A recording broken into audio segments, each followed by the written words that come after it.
Okay, so welcome back to Josh Rambles, episode 2. Not quite sure the reception. I don't really care. I think this is going to help me get through my drives easier, because I love me a good podcast while I'm driving. Well, I figure maybe I could be one of those good podcasts people listen to while they're driving. While I'm driving. What in the ass? Oh, one of my pins just fell off my roof in my car. I think it was the one of my friend who had passed away from cancer, so I gotta make sure to find that. So today was a Tuesday.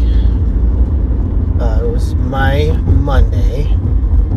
I had to miss work yesterday so I could go to court because I had some dental work done. And, once it was done, I was going to make payments, but then rent was more important. Buying groceries for my family was more important, and then I just kind of forgot about it. And then I got served papers and, reached an agreement. So I got the agreement in writing, so I'm good. I don't have to go back to court. I'll just be paying some bucks for the next 2 years to get that off of my record. Being an adult sucks. Dental insurance is a fucking scam. Most everything that I got done, whether it was my root canal, all of this other stuff, that all that stuff should be covered.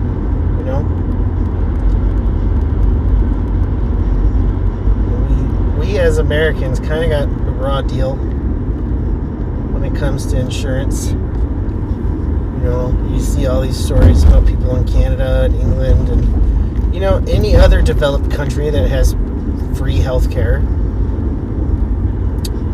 And you see these people go get all this stuff done, and it's like $30, $50. Meanwhile, I'm now going to be paying off a $4,000 bill. And it's just, it's sad. It's one of the many reasons why Americans in the middle to lower middle class struggle. Because even when they do things for themselves to take care of themselves, they end up going into debt. And I've been on a debt consolidation program for the last 3 years. That I just found out that's going to be over in March. So that's an extra, $580 a month that I'm going to get back, which is great, but it's just going to go to other bills that I haven't been paying. It's just kind of, it is incredibly frustrating if you're kind of poor, don't have a college education.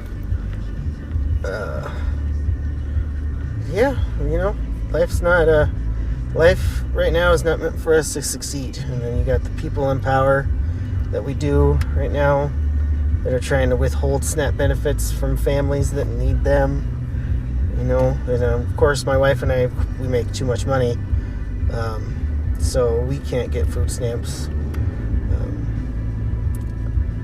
I don't know. It's just a culmination of a lot of shit that's going on in my life. I think I mentioned I'm clinically depressed, and most of the time I'm good, but when the depression spells come, they're usually really, really heavy. And I I have not had best thoughts going on in my brain about me, about my life, about what I'm doing. Am I doing things right? Is my family proud of me? Stupid shit as far as to go like, I don't know if they love me anymore. I'm just a person that gives rides. I don't contribute anything else to the family. I know that's not true. But your brain, when you're depressed, is real convincing otherwise. Hey, you see me? You see me? You see me? Yeah, so... Sorry, somebody's trying to back out into a busy street while I'm clearly driving. I drive a Subaru. I'm pretty visible. Somebody understands a four-way stop. Wonderful. But yeah, depression is no joke. If you can get therapy, do so. I know when I was going to therapy, it helped me a lot. The therapist was, able to kind of hone in on what was setting me off, what was triggering me, and I was good. I was good for a while. But just this, constant having no money, it's really backbreaking. You need money for everything. Money for rent, money for food, money for entertainment, money for, everything. And I make the most money I've ever made at a job before. Like, if 16-year-old me at one point would look at like how much I'm making now, they would be like, oh man, you must be rich. Fucking no. I'm the opposite. As poor.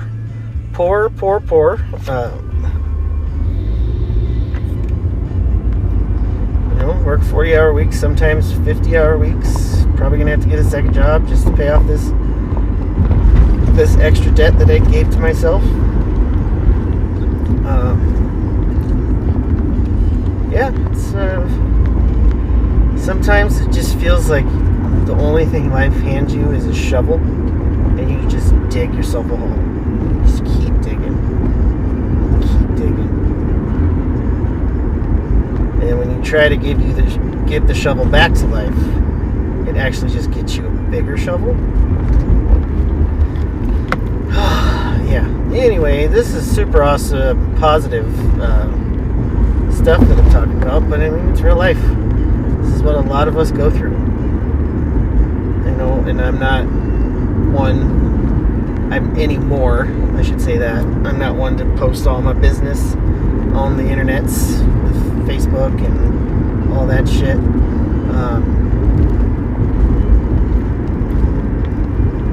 But I mean, you do a straw poll, 9 out of 10, or not 9 out of 10, but 7 out of 10 people, we're not doing good. And I don't know what's gonna, fix it. I know of a few things that would help, but I'm not going to say those out loud involving a certain person in the White House.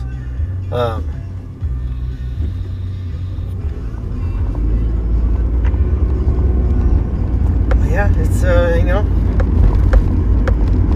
it's a struggle for a lot of us, and I'm hoping a lot of people can relate to what I'm saying.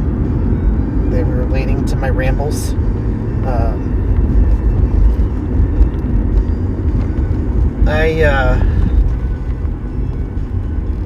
I often wonder what my life would have been like if I went to college.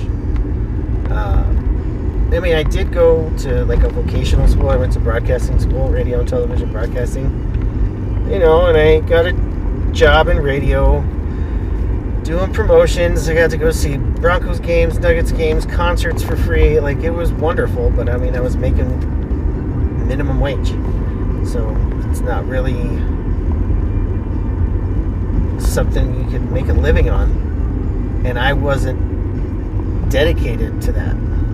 I think it would have been different maybe if I was on air, like I was on air constantly. Even if I was in like a little podunk town, I was still on air. once I went to behind the scenes, it kind of like didn't really have much of a care for being in the radio industry anymore. I mean, I look at it now. Radio stations are still going strong, kind of, but it's all about podcasts. It's all about,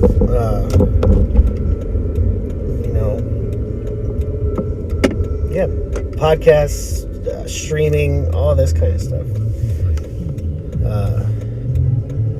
So here I am, like 10 years too late, getting into the podcasting world, recording on my iPhone while driving places. But I mean, for me, it's easier to ramble while I'm driving because I literally have to focus on driving more than I do like thinking of topics. And there's enough stuff going on in my brain at all times where I can ramble. I can ramble about a lot of stuff.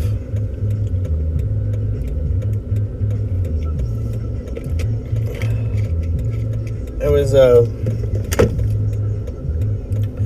while I was going to bed, I was watching the highlights of WWE Raw. Now that it's on Netflix, I haven't watched it once. And that was going to be a thing that I was going to watch a lot more. But, they really aligned themselves with Trump. So my interest level petered out, and then they bring back They bring back Brock Lesnar, who is named in this awful lawsuit with Vince McMahon about how he treated this woman. And I can't forgive them.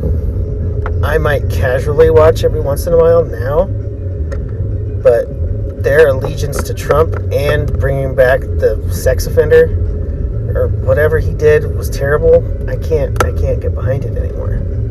And it's sad because that's one of my childhood loves.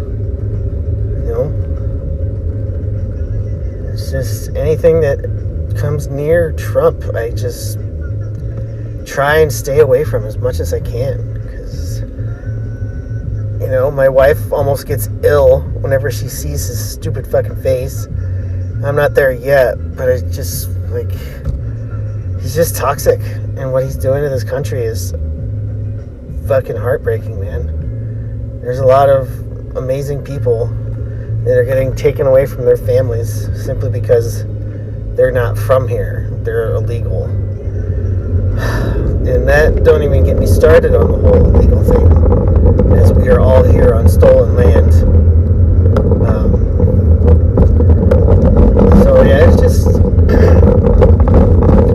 just frustrates me that is where this world is going.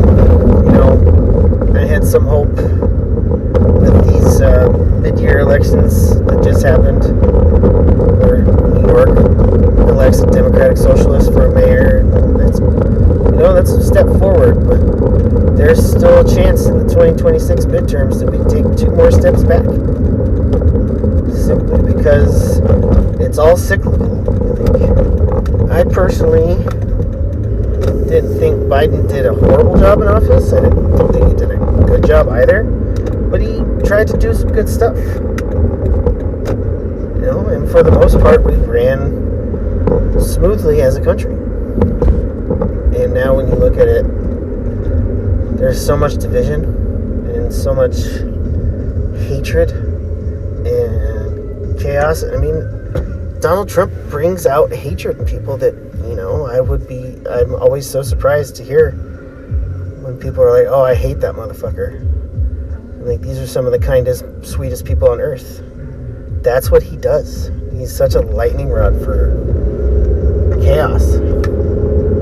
Can't fucking stand it, man.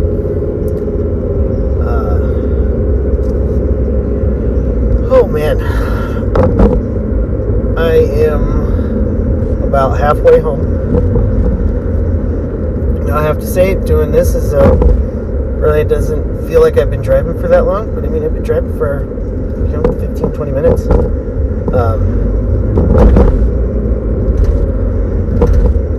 Going to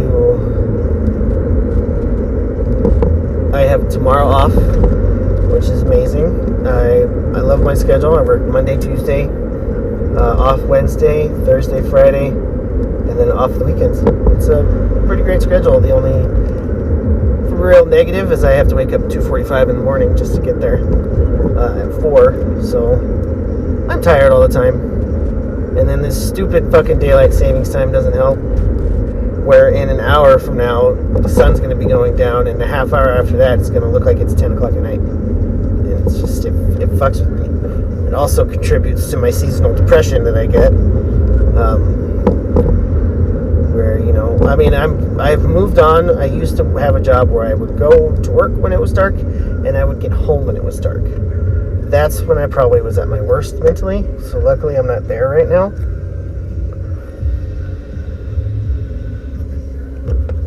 But it still sucks getting up that early. But I mean, if I get to keep my 4 days, I have 3 days off during the week, then it's what I do. It's what I'll have to do. You work in transportation. I work in the paratransit side of things, where we are dispatcher. I'm a dispatcher for the drivers that go and they pick up all of the people that have appointments and, you know, can't get to places on their own. So we help them get there, and then it's kind of rewarding. It's nice being able to help these people. I just maybe wish I had a better hand, more of a hand in it, not just like helping these drivers find people and find locations. I could never be a driver though. I think the Subaru I have might be a little bit too big for me. And these buses are, you know, they're like the short bus school buses, you know? They're that size, and I'm a little dude. I'm 5'4" on a good day, probably 5'3" and a half, you know, and only going to get shorter. But it's kind of rewarding. You know, it's like I said, it is paying me the most I've ever made before in my life. I don't know if there's much room for growth. And then again, I don't know what else I want to do. I mean, I'm being honest, what I really want to do. And of course, I'm 20 fucking years too late. Is I want to have podcasts that talks about fucking everything. And I want to have like a Twitch stream. And that's all I want to do. That would be awesome. You know, and then they say it's never too late, but I'm almost 100% sure I missed the boat on that one. And who knows? And I hope I'm talking clearly. I don't know the sound of my own voice. I don't know how loud I'm talking or soft I'm talking. That is due to I have been hard of hearing in my right ear since I was about 17. Went to the ear doctor. I don't know the actual otolaryngologist, I believe the term is. I had a skin tumor in my right ear. So, you know, I got that removed. And they said it might help with my hearing a little bit. But it didn't. And then a week after, I had the surgery for the cholesteatoma, is what the skin tumor is called. I had just went out and had a cigarette with my wife, and I drank some water, and it went down the wrong pipe. So I coughed. And after I coughed, I had just put in eardrops, so I thought it was the eardrops coming back after I coughed, because I felt something coming out of my ears. And the look on my wife's face when I said, "Oh, I think it's the eardrops," and she, you she basically turned white, and I put my hand to my ear, and it's blood, and I was absolutely gushing blood. So we go to the ER, the emergency room, and it was clear that it was about to be a shift change, so they really weren't looking into it. They were kind of just like hemming and hawing, be like, oh, we don't know what it could be. Just, keep pressure on it. Looks like it's stopped bleeding for now, blah, blah, blah. Went home. And then it starts bleeding again, and then there's a pool of blood in my forehead, to where my wife calls, and then we are on the phone with a video conference. They're like trying to see what it is. So we go back in to this same ER. Mind you, it was snowing. I think it snowed like 8 inches that day.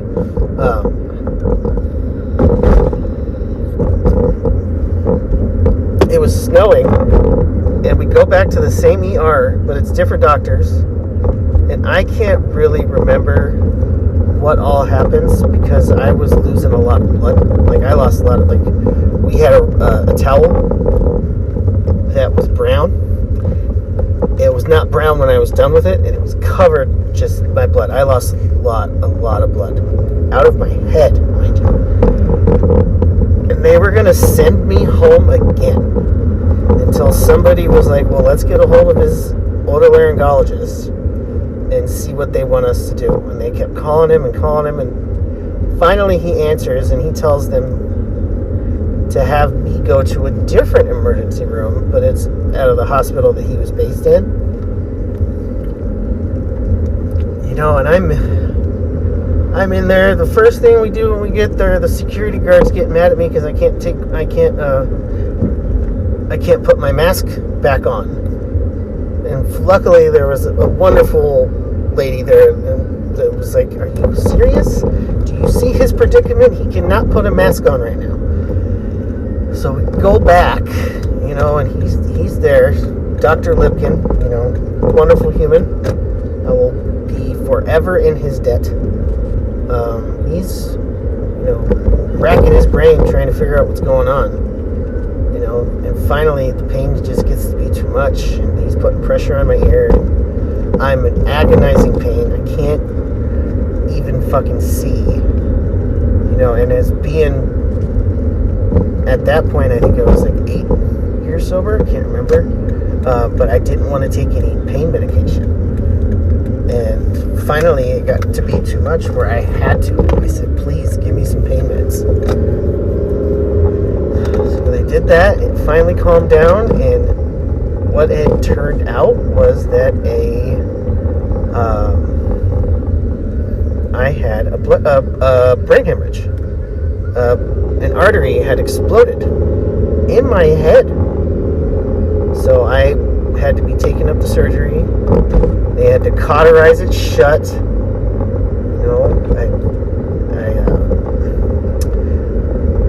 I almost died. I could have died that night.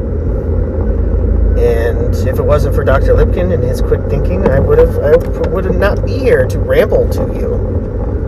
As sad as that is to think about. But yeah, I could not be here. So, and you would think after going through all of that and knowing how lucky I am to be alive, that my depression would kind of chill the fuck out, but it doesn't. So it just, brains are a complicated thing. And, I come from a family of mental illness. My dad was schizophrenic addict, sister, schizophrenic, pretty sure that's what she got diagnosed with. Also an addict. There's me, recovered addict. There's my mom, alcoholic. Maybe not anymore, I don't know. She lives in Nebraska now. Yeah, I didn't have a chance. I was, it wasn't going to be wasn't going to get out of this world without having some kind of mental issues. Lucky for me, I guess I didn't get schizophrenia. I got depression and the addiction, the addictive personality, and all that kind of stuff. Yeah, it's crazy. I don't know. It's kind of cool that I'm able to be here and talk right now, because there was a chance that I could have died.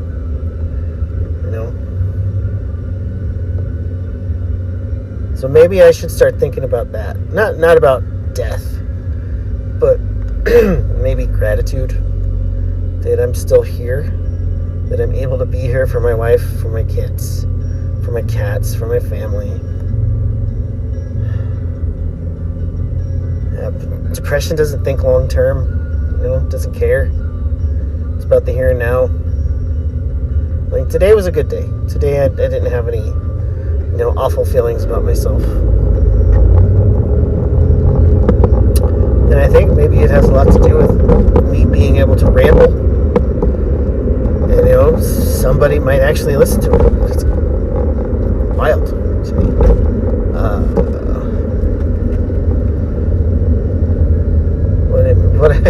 What I would end up like to be talking about mostly is like football, video games. I'll dip my toe in politics, but I'm very much a socialist, democratic socialist. Not even democratic, maybe just straight up socialist. I don't trust either party more than I can, I trust like a few people. Bernie Sanders, AOC, Mamdani, I trust. Gavin Newsom's kind of iffy. I like his bravado, but I don't know if he always has the best intentions. So it's kind of up in the air, really. I do think he will be the next nominee for president for the Democratic side. I also believe that Trump will either resign or die in office.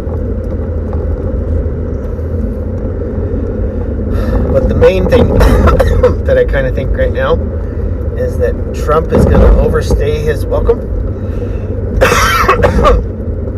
And he will either be forced out, or they will quote-unquote take care of him. Where the news will come out that he passes away in his sleep, but he was taken care of because he has become too much of a liability. He's all over those Epstein files. All over.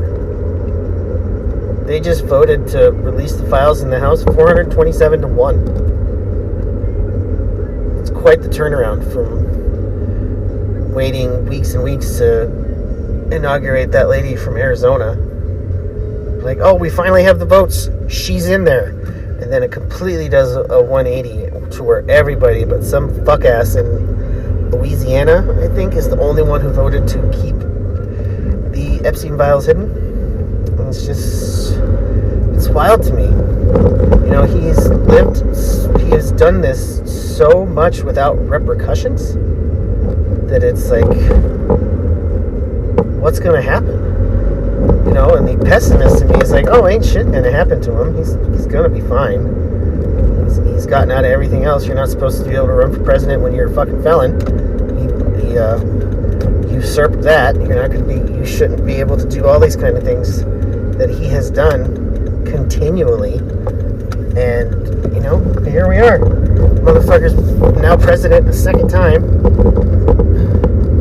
Incoherent babbling. Just... I can't believe we voted that motherfucker into the White House twice. And I say we, as in, obviously I didn't vote for him. Never have, never will. Not that kind of white person. But the fact that this geriatric, former reality TV star, failed businessman, weaseled his way into the presidency twice, preying on people, looking for a change.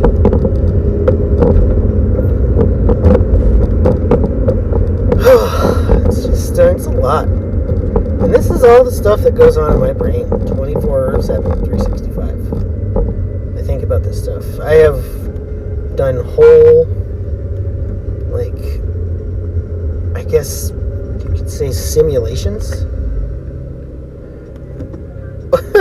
where I would say, what if in 2016 they didn't railroad Bernie Sanders out of the presidential race and he was actually the candidate and he would go on to defeat Donald Trump. Like, and what me and ChatGPT came up with was pretty fucking great. I also, I've done a full-on story about a made-up group that would be similar to Anonymous, except they are like hitmen too. So they got rid of the president, they got rid of the health secretary, all of the main people that have been causing the rifts in this country. And it's just like, that's what people have to, resort to find some kind of happiness. When I was doing that whole story about 2016 and Bernie won, man, I felt hope. I was excited. I was like, man, I was so wishful that was actual real life. Of course not. But can you imagine a world in 2016 if Bernie Sanders won? I mean, I think we would be in such a better place now. I do think he would have eventually pushed through universal health care. I think he would eventually have pushed through at least free community college for everyone. I mean, just imagine the difference in people's lives with that. If you wanted to go to school for free, you could. If you needed to go to the doctor, you didn't have to worry about spending any money because it was taken care of. All by simply taxing the rich. And then there's this person who's just going to run a red light because he pulled out too far in the intersection like an idiot. Oh, Colorado drivers, you are so bad. My apologies. We're actually getting close to the house, and I can't believe I haven't been talking for this long. But it does make my drives go better. Part of me wants to get a list of stuff to talk about. And I'll be honest, I tried recording the first one, before I actually published the first one. I tried recording it at my house, and I found it hard to just ramble. Because I was trying to think of stuff to talk about. But like I said, when I'm driving, I have to focus on driving. So the element of trying to think about stuff to say is out the window. So I'm just talking out my ass right now. And eventually I'll get a mic. I'll sound a lot better. I want to get proper setup and whatnot. But I think this is working for me so far. I think maybe I've only had 4 people listen to the first one, but that's fine. I'm way more making this for myself than I am for anybody else. Because it's something that I've wanted to do for a long time. And here I am doing it. Maybe once I get the proper equipment and everything, sit down and try and outline episodes, and I get good enough to where I'm actually having interviews and all that. It could be a good time. I don't know. They're not going to all be this depressing. I mean, told you about my depression, told you about how I almost died. It's not been a really happy, fun episode. But that's how life is right now. Not a lot of happy people, legitimately happy people. There's a lot of fake happy people. People that post on Facebook every other day about this, that, and the other. That's not who I am. It's who I used to be when I was an addict. And I will tell you, when you get sober, your ability to bullshit through your life, it goes away. Like, you're always kind of a realist. So we'll see. We'll see if that continues. You know, I do think we are at a good place to stop. This was Rambles with Josh. I appreciate you guys listening.